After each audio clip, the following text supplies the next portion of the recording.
Hi guys, welcome to the Mutahomini channel. Today I have a pleasure to interview Istvan Vizvary, recently Poland's finest science fiction author whose novel Lagrange, Letters from Earth, smashed the Polish sci-fi scene and grabbed two biggest Polish literary awards, Janusz Zajdel Award and Jerzy Żuławski Award. How are you today, Istvan? How is life treating you? Good, thanks. I'm good. And you? Very good, thank you. I am very happy to see you again. I'm glad that you found some time to join me on the channel. Sure. How does it feel to be awarded with two most recognizable awards in our little Polish sci-fi world? Well, definitely good. Yeah, definitely it feels like a success. And also it also I think means that people want to read science fiction, especially that I saw that quite a few copies were sold, so I hope they were also read. And yeah, I think that it's the most you can get after writing a book here. So definitely good. It's like a kind of credit. By the way, I'd like to I mean, there are plenty of ways of pronouncing stuff, especially this one, but I will probably pronounce Lagrange because it's like a French name. So it's not that I'm correcting you, but if I say the name, I will do it this way. So it's Okay. not like Lagrange. Lagrange, yeah. Lagrange. Yeah. Thank you. I mean, it's easier this way because if you pronounce it the English way, it sounds a bit like a name of the amplifier or a title of a song. Yeah, so these job songs. So Fair enough. Lagrange, Letters from Earth. Yeah. Okay. Well, in Lagrange, Letters from Earth, you made sure to talk about important and pressing issues that we face as a species. In retrospective, do you think you said all you wanted to say, or would you add some more about life issues if you would to write this book again? In our previous conversation, I said that I wrote too much in that book, so I don't think I should add anything to it because it was already too big, like too heavy on topics. But still, I think that basically writing a book anew is not something you do very often. So I would answer a different question, meaning what I would like to write about if I wrote something about problems, real life problems. And yeah, I think that the ecological catastrophe is the most important one because we can't escape it. So it will catch us. And I think that it's never writing too much. You have to talk and write and do as much as possible for people to think about it and to start being aware, at least, not necessarily frightened, but at least aware. Well, but also the rising poverty gap that creates this tension that we feel everywhere and that makes people make strange choices or difficult choices or traumatic even. And I also feel that social media and its influence on humanity and society or societies, I think there's also something very important to say. It's not. Looking back, there weren't many, to say so. I think there were none. Science fiction. Either novels or films or whatever that predicted or thought about what would social media do to humanity.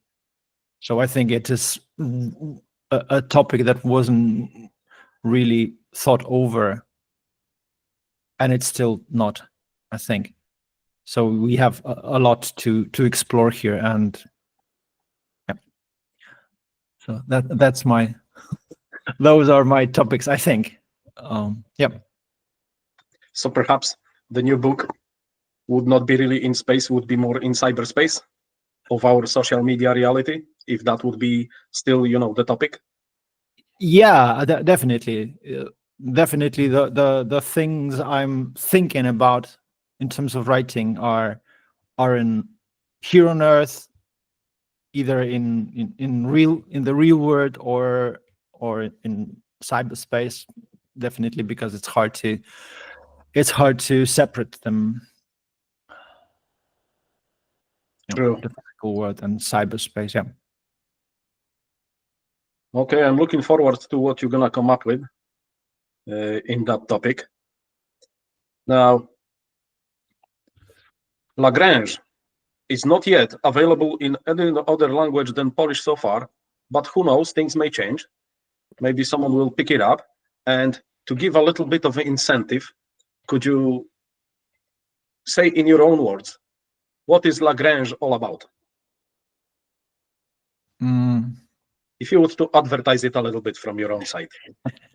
Yeah, I mean, literally, it's about a mission to Mars. Sorry, not to Mars, to Saturn. Not sure why I said Mars.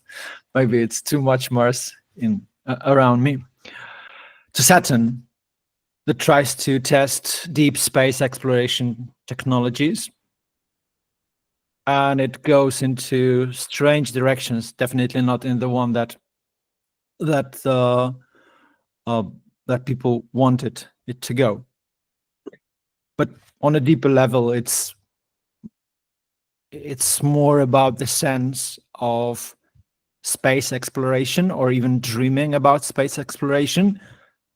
It's about whether we even are candidates for space species, or rather we are strictly Earth species and we should stay here and focus on fixing our problems. And this is why it's called Letters from Earth. Yes, because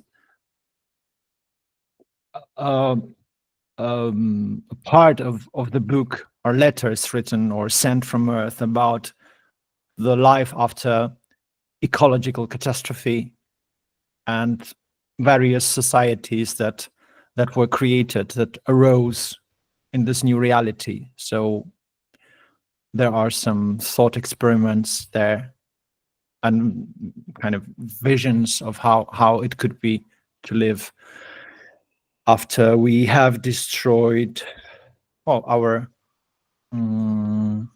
ecosystems, let's say.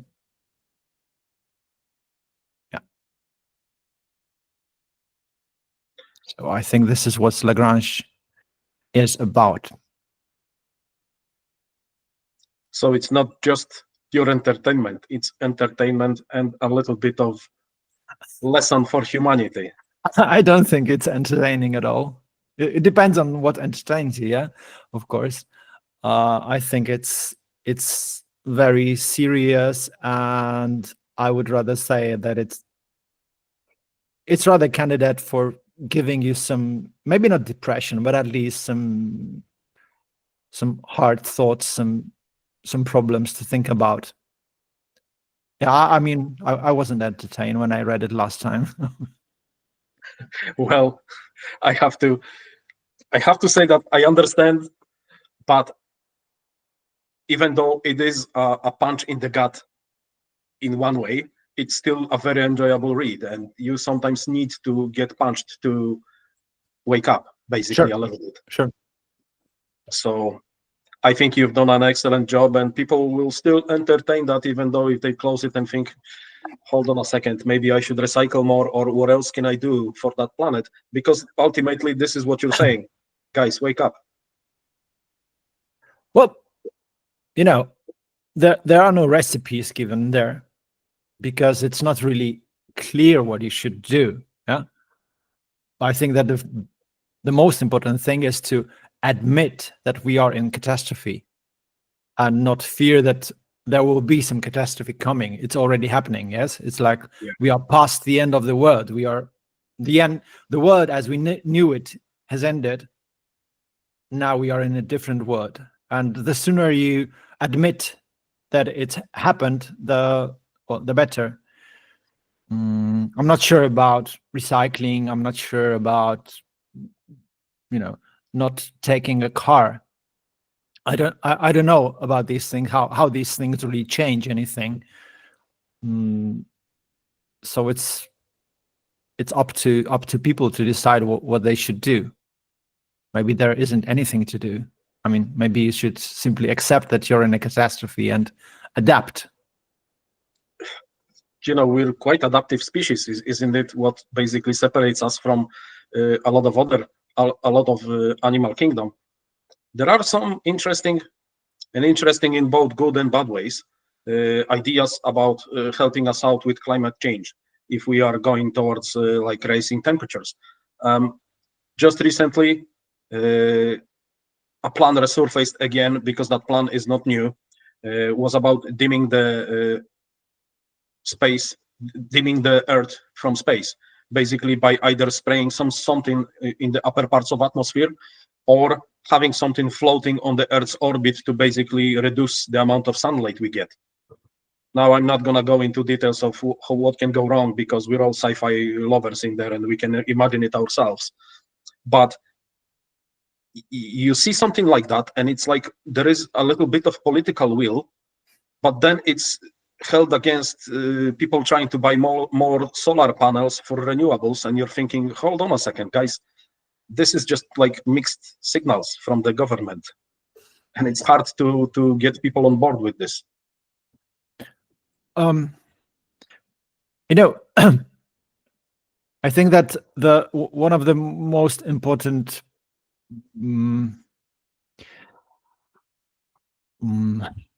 I don't want to say problems, but like misconceptions, is that there is something like humanity. There is no humanity. There are humans, and also the human beings with most power are at the same time the human beings with least responsibility, and also with least consequences to feel if something goes wrong.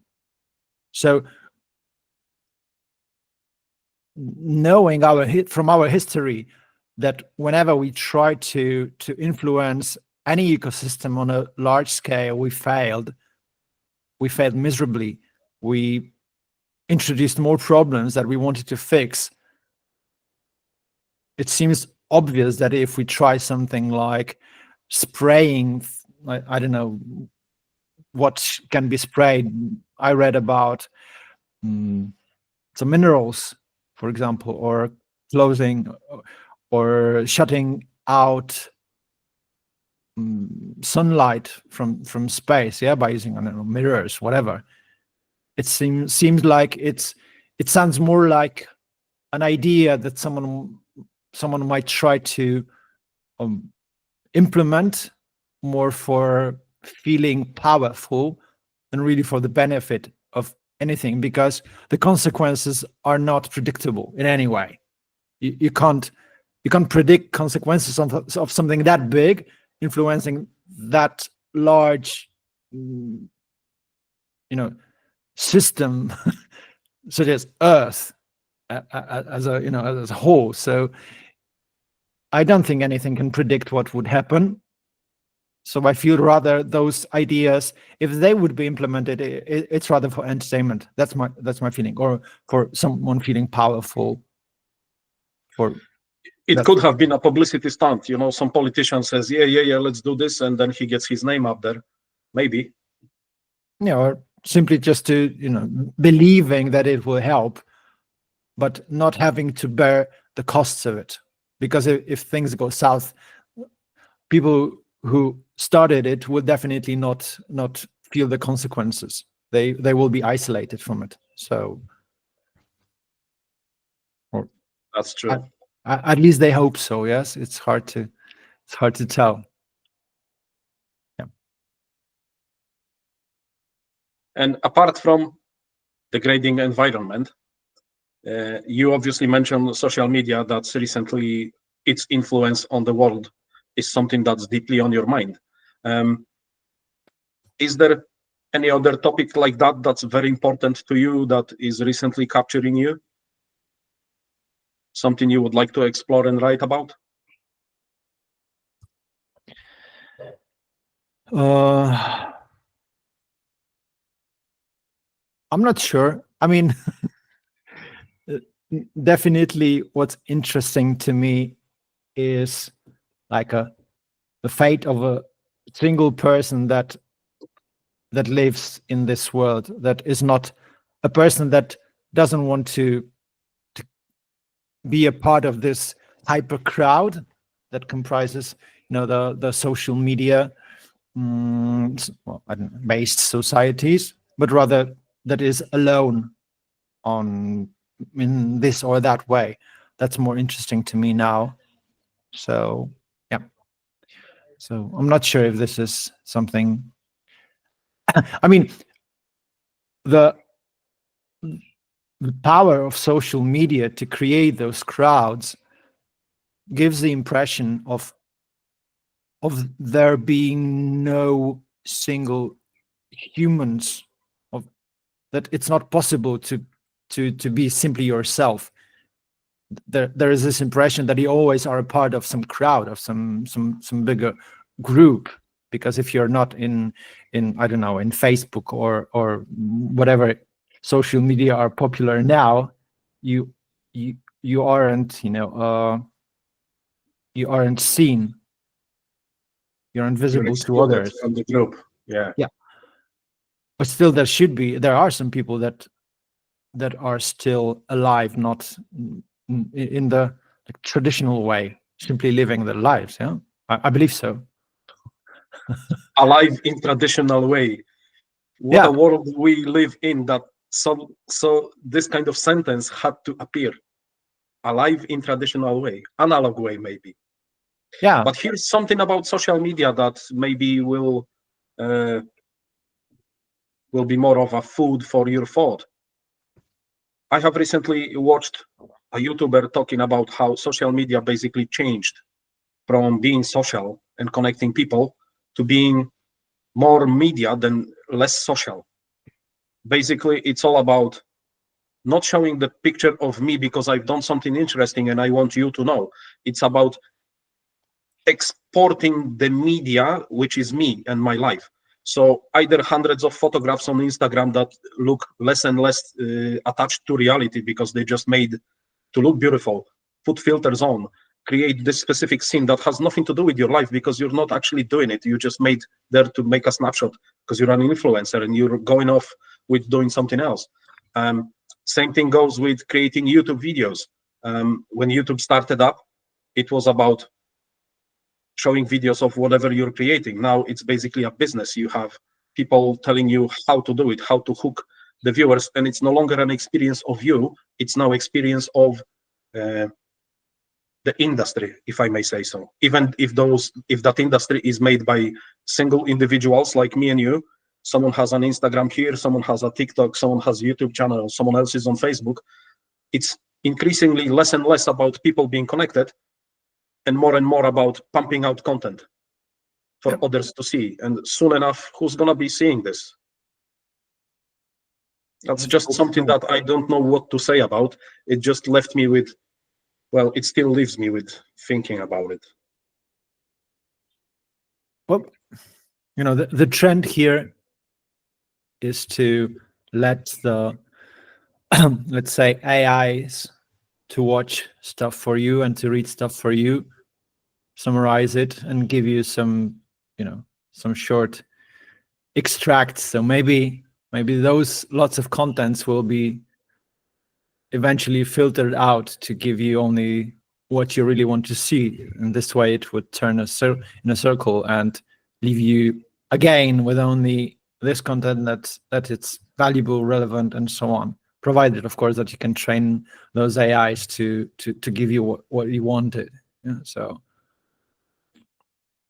to create a little bubble, which is basically what we do anyway, but it's out of our hands, so to speak. Yep.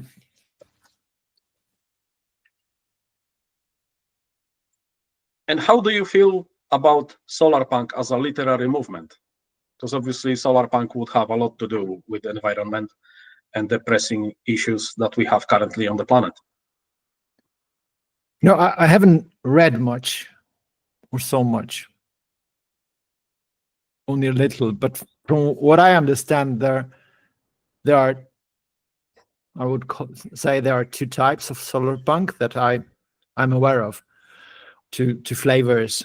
One is where people adapt to some degree and struggle like they used to do.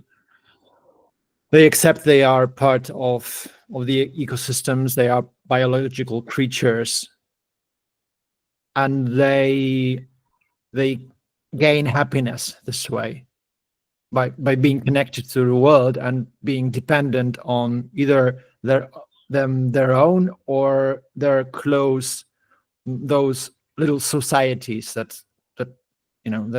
are self-sustainable. And this is definitely something I would like to read or watch or create, because it seems like a way to go, probably. But I'm against utopias where we harness the power of solar light or whatever green energy is possible to keep on living the way we do now. This consumption-based living where we have no connection to reality, but rather just create and process content. So that is the way that looks like we are. This kind of solar punk, it seems that we are being advertised to, because it looks like this is the way we are being convinced to believe in, that we can simply replace all the coal-based energy with renewables and keep on going the old way. Yeah, so I think that any solar punk that looks like this, so suggests that we can keep this way of living, but simply moving to renewables or green energy, is. I mean, I wouldn't want I wouldn't want it to get popular. I mean, maybe I get solar punk wrong. Maybe this isn't solar punk anymore. If I mean, punk suggests that you fight the system, not take part in it. But I think that I mean, sometimes you can create stories that are only disguised as a style. Yeah, so you can write things that looks like science fiction, but there's no science in it. And at the same time, you can, or in the same way, you can create something that looks like solar punk, but when you take a closer look, it turns out to be rather solar, I don't know, solar adherence or solar something, but not punk, definitely. Yeah, so Solar hope. There is a trend called hope punk, and I think it's equally bad in terms of punk, because you're not rebelling or revolting against hope. Hope is, we all have to be better. So, but hope punk, I think, is what kind of stemmed a little bit from solar punk, in terms of just saying, yes, positive future doesn't need to be solar based, but again, this punk in there is also irks me, just like you in solar punk. We're not rebelling against this, but pop culture will eat it anyway and probably call it differently. I mean, I think that with this punk part, if you want to rebel, you have to accept the fact that you take the risk, or you will have to struggle, or will have to sacrifice something. So I would say that any vision that gives you hope that everything will be good, everything will be just as you like, and you will be simply happy because you have your own small field and you can grow your own crops and everything will be, as it should be, like in paradise. I think this is like a false hope. So this is why I'm a bit skeptical about solar punk, because I think it should show that life is hard. It can be like to some degree fair, or it can be sustainable, meaning that you go back to your place as a part of ecosystems. But it shouldn't give you hope that things can stay the same, meaning that the life can be easy like it is now. Like if you get bacterial disease, you take antibiotics and then you're cured. I mean, it's probably not gonna last. And this is a part of this is the way of living where every problem has a solution. And whatever problems that arise because you are a biological creature or a social creature or an animal simply, the notion that you can fix all those problems with, I don't know, products, with content, with ideas and so on, I think this is misleading, and we still hope that it's possible, but I believe it's not.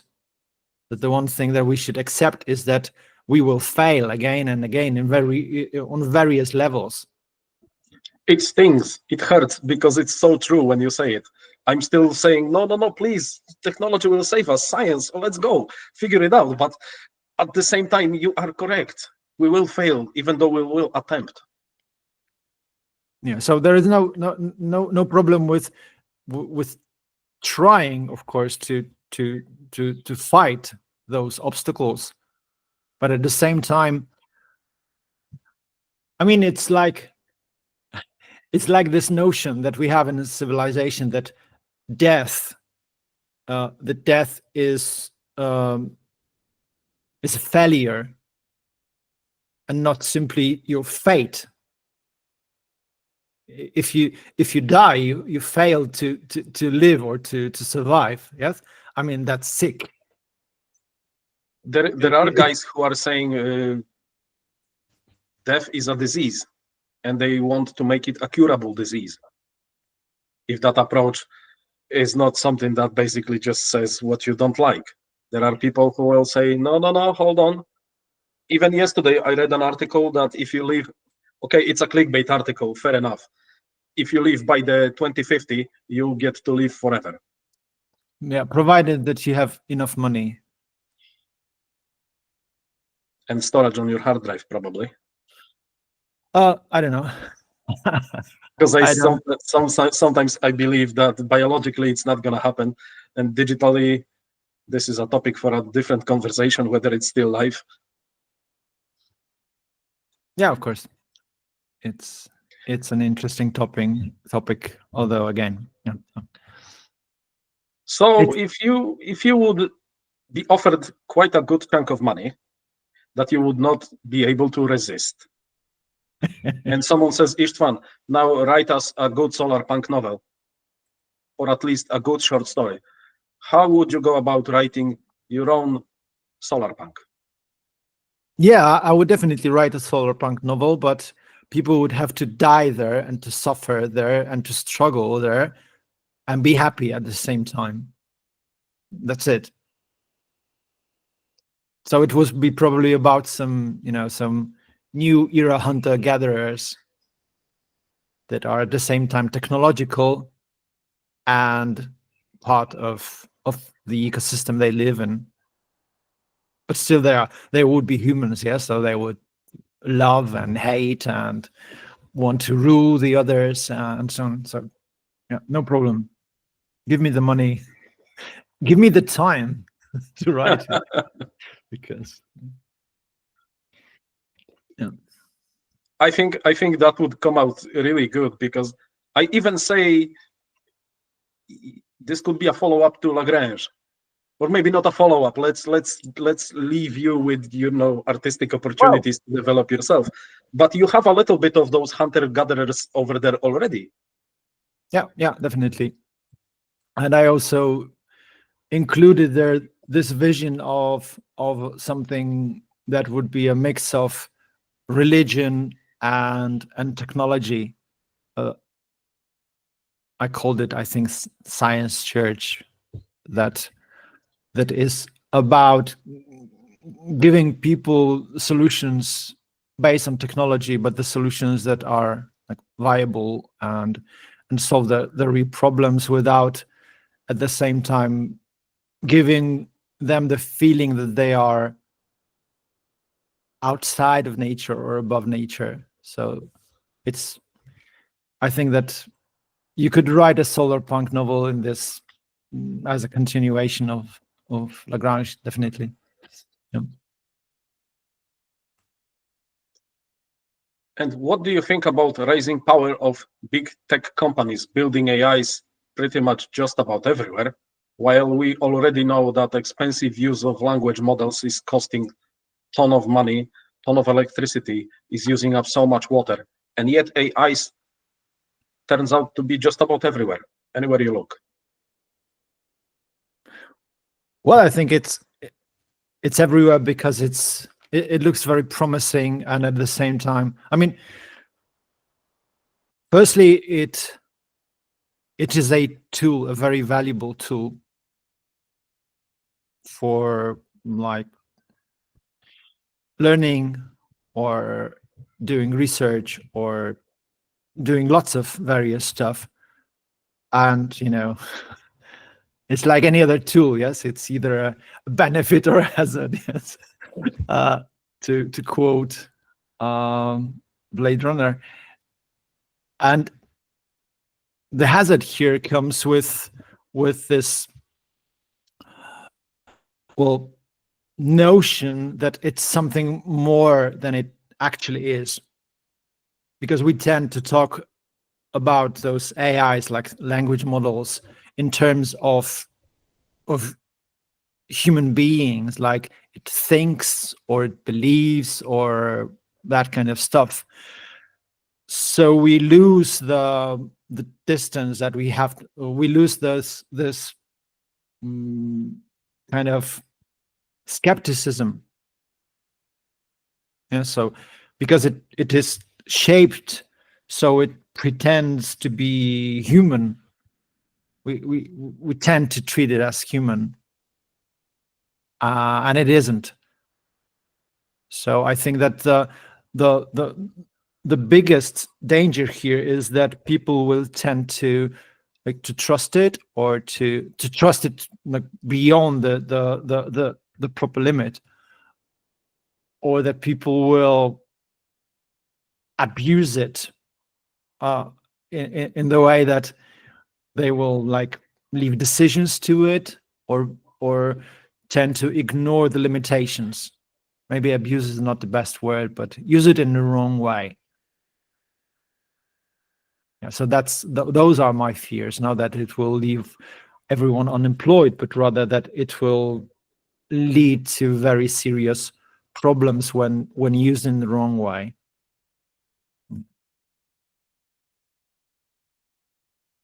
There's already been study of showing how people get dependent on ChatGPT, and then if they can't chat with it, they feel symptoms of withdrawal. Yeah, exactly. That's something that no one ever could come up with. How would you think of an idea of I'm missing my computer? What? Well, why not? If you can, you have the same with telephones or anything. I think you can have even withdrawal symptoms from books if you are cut away from from them. Yeah, and I mean, this is I think this is because not only those language models are built to resemble humans, but they are probably based on the same mechanisms as humans are based on. So we don't really want to admit that we are large language models inside our heads. So really, it's a cool idea. I mean, I think it's simply true. Yeah, the way we generate sentences, if you listen to people, it sometimes looks like they are simply generated, and there is no real creativity behind it. But what I mean is that you can use language models to create ideals, partners. I mean, discussion partners, yes, or simply stuff to talk to, and it behaves like humans because, well, humans are quite simple. In fact, yes, it's not. I mean, there aren't many people who enjoy to talking to people that are very creative in their speech, or they are very eccentric. What we need are people that we can simply talk to in the way we are used to, for example. So large language models can be used to create such ideal dialogue partners. So obviously, if you cut away from something like this, you will get this withdrawal syndrome, because it's pure pleasure or pure comfort to talk to something like this. Yeah. It's scary because my friend is currently teaching his own AI agent to be remembering his ideas and be more helpful to him. It's like grooming a little digital child, but not grooming, not teaching, raising your little digital assistant. And then I wonder how he's gonna feel about it on holiday when he can't talk with it. Well, you will definitely miss it. I mean, I will point him to this interview to ponder about it. What are you doing? I remember a short story I published like more than 10 years ago. I think it was 2011, and that the main character, something that he called simply the twin. So it was his twin identity in let's say computer that he could talk to, and it was his best friend, you could say, or it was the person to turn to, and he wanted to be understood, or he wanted to have the best conversation ever, because it was ideally balanced. Yeah, so I think that digital twins that we can talk to will become more and more popular, which is good. I think, I mean, if maybe not good, but I think having a digital twin that you can rely on to spend time with, or you can spend time with, is better than doom scrolling or simply looking through the content on social media. Yeah, the problem is what controls it. I mean, if it turns out that it sneaks, I don't know, advertisements or ideas into your conversation, that it's a problem. So I think that your friend's strategy to bring up such a such a partner, so that he or she can control the content that it's fed. I think that might be the best option. So do it as long as you can, still buy GPUs and not only rent them in the cloud.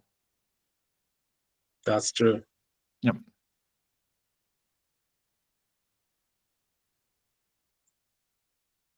And what is your next literary idea for your novel?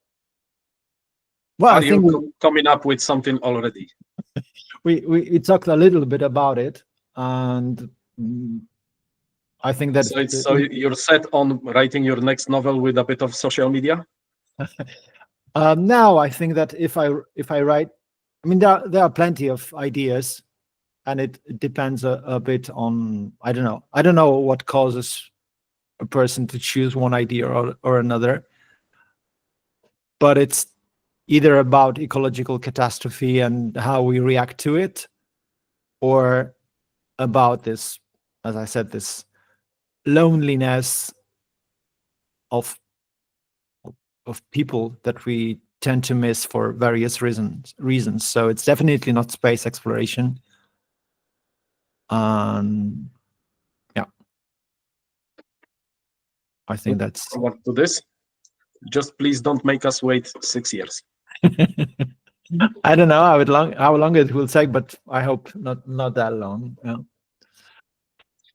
Okay, now I know already that you have not been the most voracious reader recently, but if you could recommend some good book from 2024 that you have read that left a mark with you, something that touched you.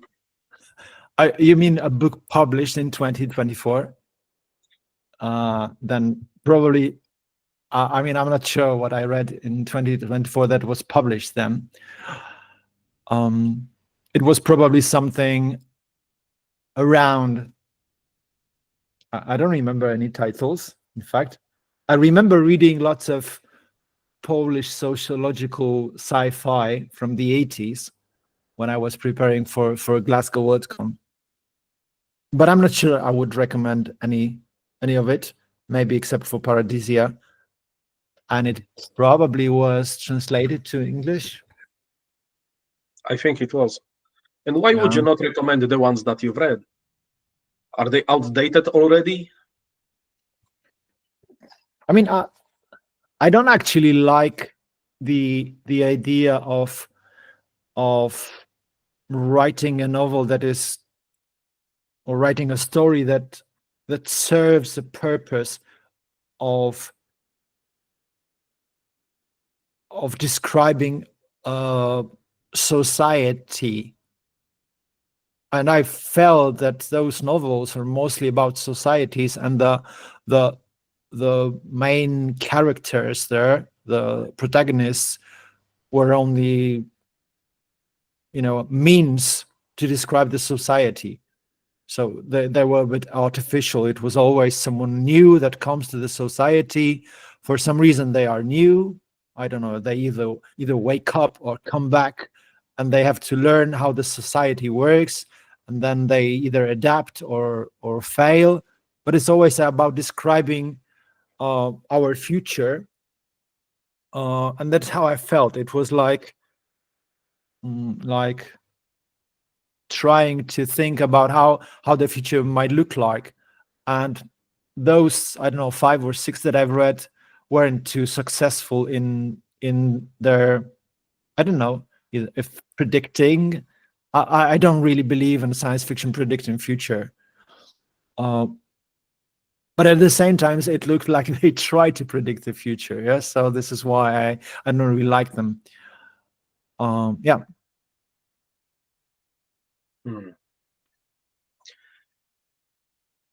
I gotta say, I have read 2 sociological novels recently. One was, and I'm not the biggest fan of reading about closed societies, just like you mentioned. I mean, I do enjoy me some king size and sex mission in terms of like closed society in a way of a bit of a humorous approach. But Umrzeć by nie zginąć, or To Die Not to Perish by Markowski is a sociological novel, yet it's quite dynamic. It has a lot of action. It has a lot of other elements that are not basically just about how we describe the society. It's fighting it. It's fighting it in a cool science fiction way. So that's obviously a thing. And then the other one, which technically you would say is a space opera, is Trylogia Kosmiczna, book 1 by Boruń and Trepka, where basically people are in an arc ship for 400 years. And so much has changed that nobody even remembers why do they fly, why did they leave. Someone already erased the history and tried to take over the society. And I was surprised that at first when I read, oh, this is going to be about all the oppression, and I was like quite a bit put off. But as I kept on reading, it turns out it's more scientific in its approach than, it's not about society only. It's about how those people feel, what happens when they realize, oh, there's something more than that arc ship they're on, and then You start seeing things a bit differently. And I'm a bit surprised that, yes, okay, those were two sociological books that I would not think I will enjoy, and yet I did. So we have a little bit of our common take, like sociology. Different things, definitely. I read the more popular ones. Although the Space trilogy, I think it was quite popular in its time. I think so. Yeah. Yeah, I've swallowed basically book one, and now I'm on to book two. But let's leave that aside. Now, here's a tricky question. If you would have the power to remove one thing or a concept, broadly speaking, you have magic power. You remove one thing from this world. What would you remove from this world? Well, you said thing or a concept, and I think thing or a concept. I'm thinking of as broad as possible. If it's like mosquitoes biting you in the summer, and you say mosquitoes, that's fine. There's no good or bad answer. But if you would say, okay, it's politicians, well, that's probably better than removing mosquitoes. But if there's anything else, like anything at all, something you come up like, you wake up at 3 o'clock at night, this pisses me off, I want this out of this planet. Well, a concept that I would remove is probably the best I can think of is nature. I mean, nature is a concept that is really disastrous to people. There is no nature. I mean, if you say nature, you also have to say culture. If you say nature, there is no sense in creating a word that means everything. I mean, you could say everything, yeah, or the universe. It's sometimes useful, but when you talk about nature, it's always about stuff that are outside of humans, outside of civilization, outside of culture. Nature is opposite to culture, and it suggests that you are outside of nature, especially people are outside. And I believe this is well, the source of a lot of problems. Maybe not all the problems, but when it comes to ecological catastrophe that we are in, nature is the existence of this notion of nature is probably the source of it, because you know, the only reason that you can say throw the sewage into the river is that you believe that it will disappear somewhere outside of your domain. It goes outside, it goes nowhere, it goes to nature. Nature would deal with it, and we are outside of nature, so we are to some degree protected or isolated. And this has led us to where we are.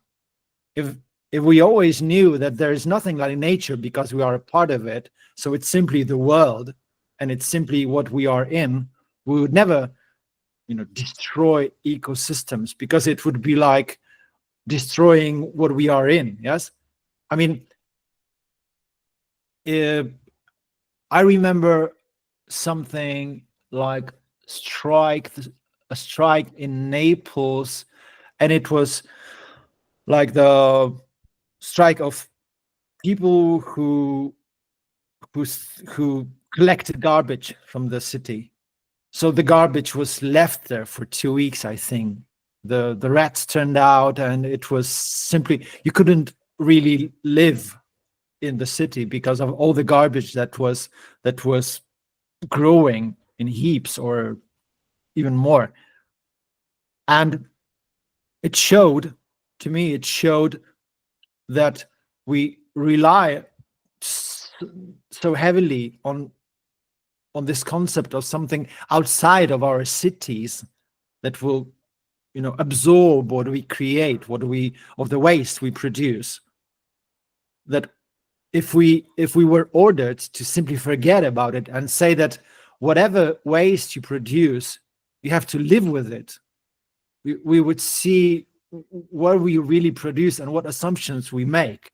Like, I mean, here in Poland, we have, like in the whole European Union, we have to separate the so-called recyclable waste, like plastic stuff or metal stuff, from things that you cannot recycle. And it turns out that the latter are really very small in volume. So in fact, the most of it are either the food that has expired, for example, or rotten or whatever, or some leftovers, but also from food. Everything else are mostly disposable packages of various nature.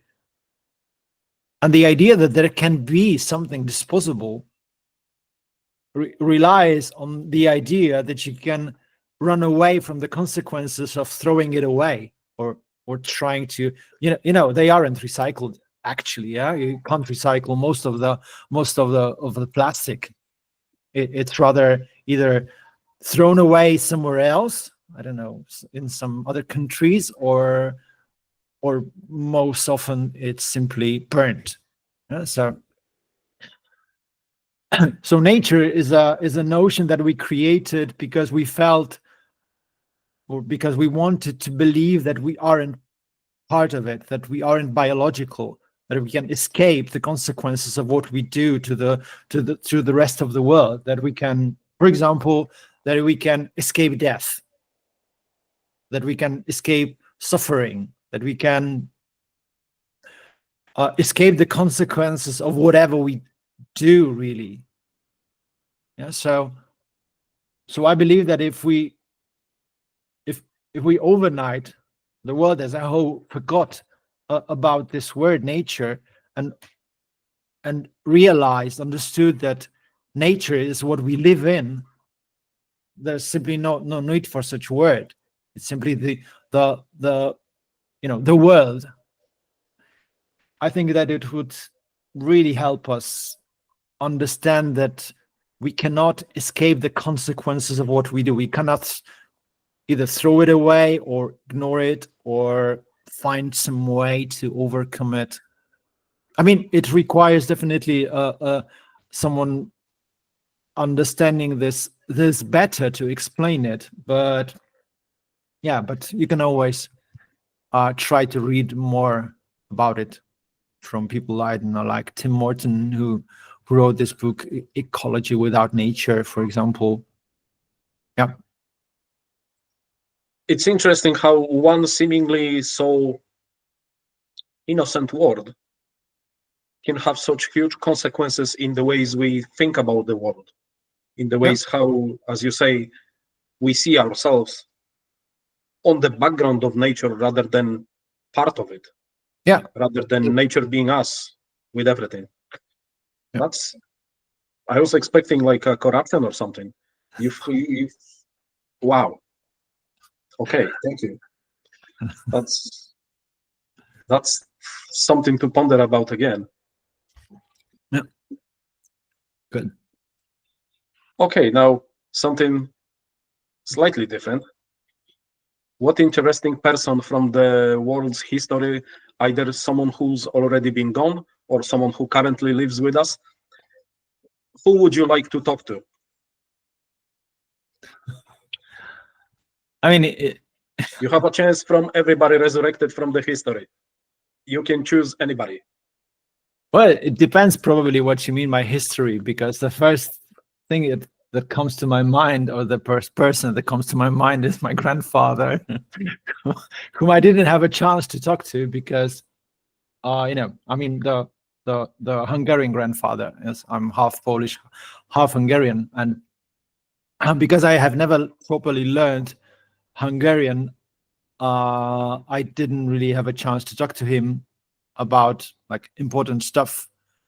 And well, he's lived in completely different worlds, so like of Hungary before the Second World War, for example, that I think that it would be so interesting to learn about the world and his life and everything. So, well, that's my answer. My Hungarian grandfather. Nice one. Again, unexpected. People asked by that kind of question usually come up with Tesla, Jesus, or Einstein, or someone like Genghis Khan. Yeah, I understand. Yes, but I can relate to that. But maybe let's not put my story into this. Your story is a lot more interesting.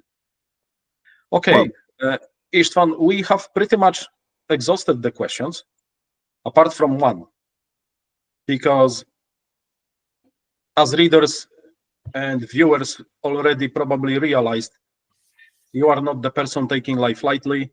Entertainment is cool, but it should serve a purpose if it can, which somewhat you are doing.